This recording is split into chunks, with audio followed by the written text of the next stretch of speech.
Ikhuluma nabezindaba imeya omkhandlu udolobha weTheku uCyril Xaba icacise ngohlelo olusha oluzonqanda ukubambezeleka kokukhokhelwa kosonkontileka abasebenzisana nomasipala.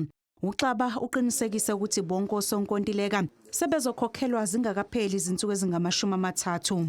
Uhlelo olusha lolu ol-adoptwe i-supply chain management team yethu ukuzama nje ukwenza ukuthi ukusebenza kwethu kuthuthuke kube sezingeni eliphezulu, abantu bakwazi ukukhokhelwa ngesikhathi ngoba umthetho uthi kumele sikhokhele ama-suppliers ethu zingakapheli insuku eziwu-30.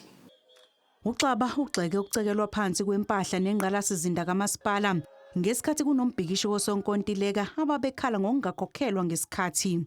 Besehlo senzakalile sithi isehlo esiyichilo ebengafane ngabe senzeka lapho kuphazamiseka ukusebenza kamasipala, bavula amahhovisi ethu baphinde balimaza inqalazinda yethu la njengomasipala. Sithi lokho akwamukelekile and kakhulukazi kubantu esisebenza nabo nesibathembile nabasafuna ukuthi siqhubeke sisebenze nabo.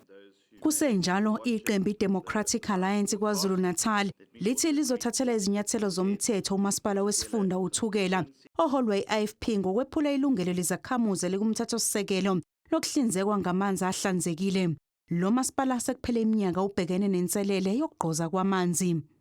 Section 27 of the Constitution places an obligation on the Uthugela municipality to take reasonable legislative and other measures to ensure that its residents have access to sufficient water.